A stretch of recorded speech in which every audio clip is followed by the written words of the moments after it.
to Rick. They go, you have to sort of lift it and put it underneath. Yep. So there you go, mate.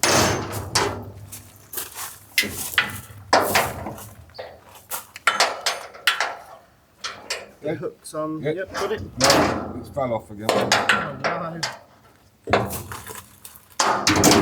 Okay, we're on.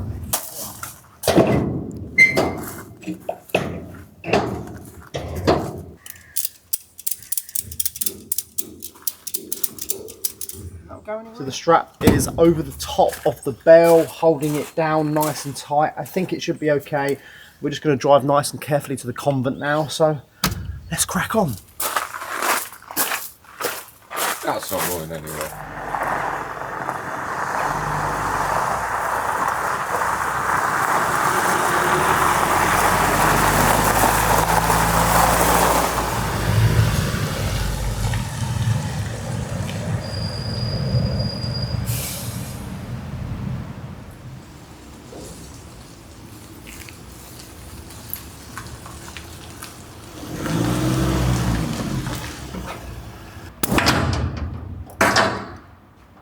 So I'm going to put the strap around the bell and then underneath the pallet, and we're going to try and remove the bell by just using the pallet because it's really difficult to get your fingers underneath without having them pinched. So let me just sort this out. Bring it round to me, mate. That's it. Cheers, mate.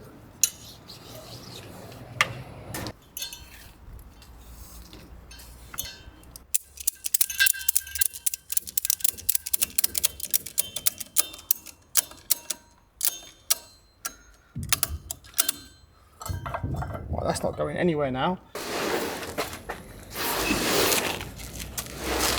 Okay, I'm going to go around here and get, wait a second minute. Don't lift too hard because we've got the bell. We've got it, okay? Back to you, back to you, back to you, and then down. Gently does it. There we go, there we go. Alright, so I'll get the pump truck now. So if we get the pump truck and we'll put it in the corner, yeah.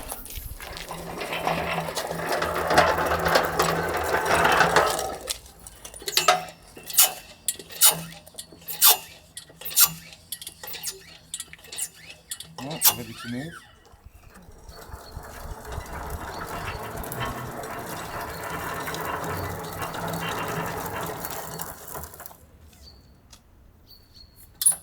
We're going to clean the bell now. Rick's just gone upstairs to get a bucket of warm water and soap. I read online last night that the best way to clean a bronze bell without affecting the patina or finish is just a little bit of warm water and soap. And they did suggest afterwards maybe a little bit of wax, but we don't have any wax. So yeah, just give it a clean, and then we're going to put it in the corner in the courtyard out of the rain for now.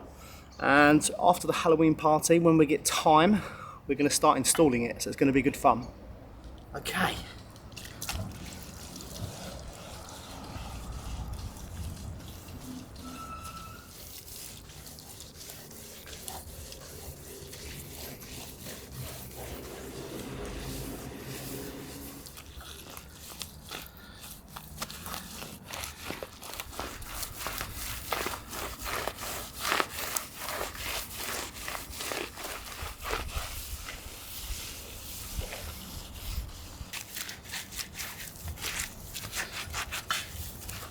I've noticed on the emblem, on just the corners, that it's coming up in the colour of bronze.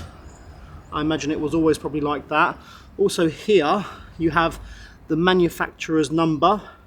So this was bell 843. Some people in the comments thought this was a date, but it's not, it's just the manufacturer's number. Also at the top I've noticed all the green verdigris, where it's been left outside for quite a few years, I imagine, but it's fine. Yeah. Do you know what? It's in such good condition. There's not like any dents or big marks on it or any splits. So even though it's been left outside all of these years, it's in really good condition. So we were quite lucky, I think.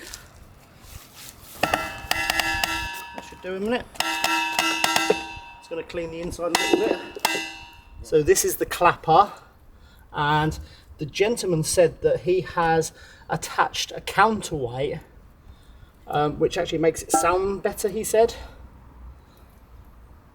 Maybe it wasn't correctly installed wherever it was at one point, or it was moved somewhere else. We'll have to see what it's like, because that is incredibly heavy. Maybe it actually doesn't need the counterweight, so just clean the inside a little bit.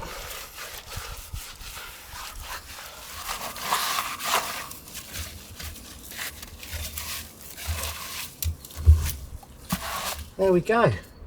I was watching a documentary about bells last night as well, and the modern bells, they actually tune them on a machine which turns the bell, and it's basically a lathe. So they take off bits of metal and they keep tuning it until it's perfect. But with old bells like this, apparently they weren't tuned as well, but we'll have to see what it sounds like when we first ring it. That's it. Slowly does it. Yep, that's your fingers. Slowly does it. I've got it. That's it, you done. Just move it to a bit of a side. Okay, like that.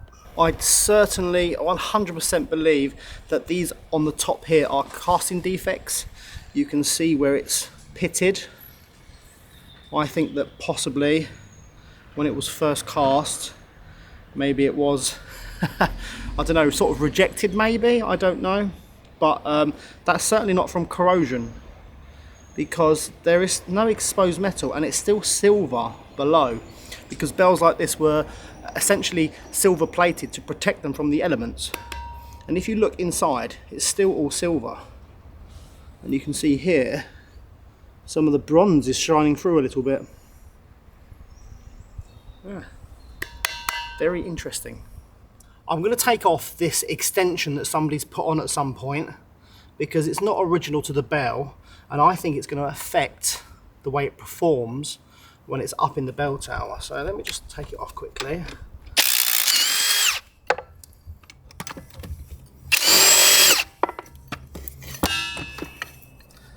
There we go.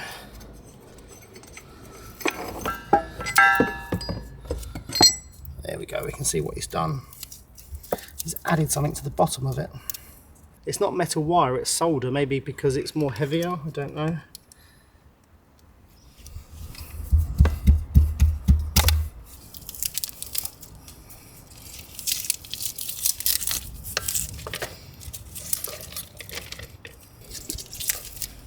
So there we go, look at that. So I've removed all of these additions to the original clapper. It seems to be a little bit pointless to add all of these extra things. He did say it was extra counterweight, but the original design is absolutely perfect. Why would you want to change or add anything to that? So let's get rid of all this mess and stand it back up. Okay, Rick, slowly does it, mate. Slowly does it. Keep going. There we go. So I'm going to have a quick measure up quickly, because Michael's actually going to the wood yard today, and we need new wood to create a yoke, I think it's called. I'm pretty sure it's called a yoke.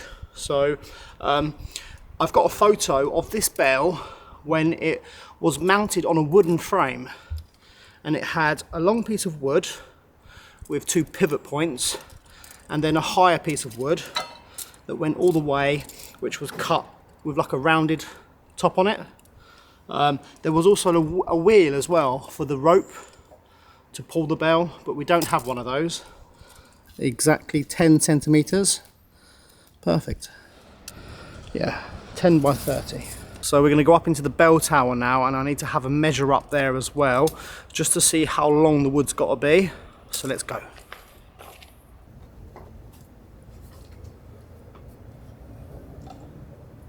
Welcome to the bell tower, everyone. So we're up here with a measuring tape, and I'm going to measure the distance between this side and that side, so we know which piece of wood that will fit up here.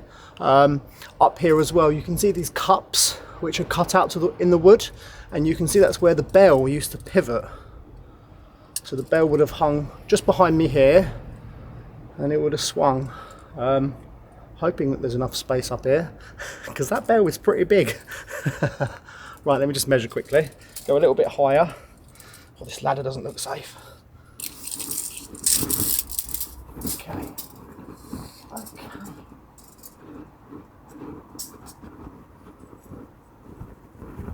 2.5 metres. 2.5 metres, okay. You okay, Ryan? I'm okay. Are you okay? You're very high up, Billy. I'm the highest you can be in this tower. Do you know, I'm fascinated by the construction and how they built this tower. It's absolutely amazing. The craftsmanship that's gone into it is sublime. I'm in my element up here. I think this is where I'm going to live from now on. Yeah, you can stay up here if you like. And I can see people from out the window and cars. Look, you get a nice view out here of the road and traffic. And here, I imagine there was an opening. They've put zinc in there for now. They've also done the same here, but here it's completely open still. So I imagine they probably didn't want sound going that way or that way, just this way and that way. You down? I'm down already. Okay, I'm going to come down as well. Can you catch the camera? You've got the cutout, and then you've got a small notch here where the pivot was, and then you've got this piece here that was also cut out, which I imagine was bolted down and held the bell in place. So we can utilise all of this original fixtures and fittings and things. Just have to make new ones. But yeah, I've also noticed here that they've cut out this part of the beam. So maybe when the bell was swinging, it didn't interfere with this beam. I've always wondered what this cupboard here was for, because it's a little bit confusing. It's got 6 doors, you can open the sides as well, and it's fitted to the room. But now I know from looking at it that it's got holes in the top, holes in the back, and also up here there are 2 steel pulleys. I think that this was a mechanism, essentially a clock, which controlled the ringing of the bells. So up there in the bell tower, there's a bracket, which I think was a hammer. So the bell was probably originally hand pulled, but later on, maybe even not that much later on, they added an automatic mechanism. So yeah, I'll just show you the holes in the top quickly up here, and you can see inside the cupboard.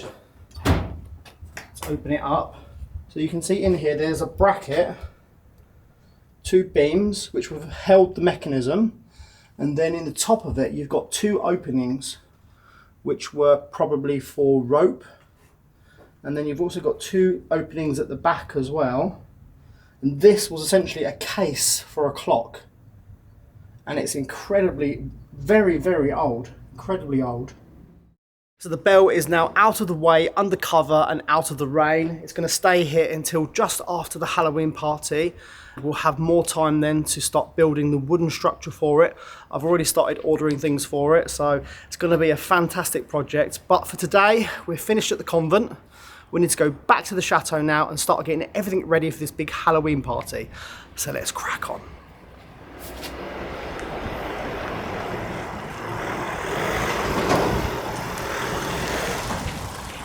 Closing up the convent.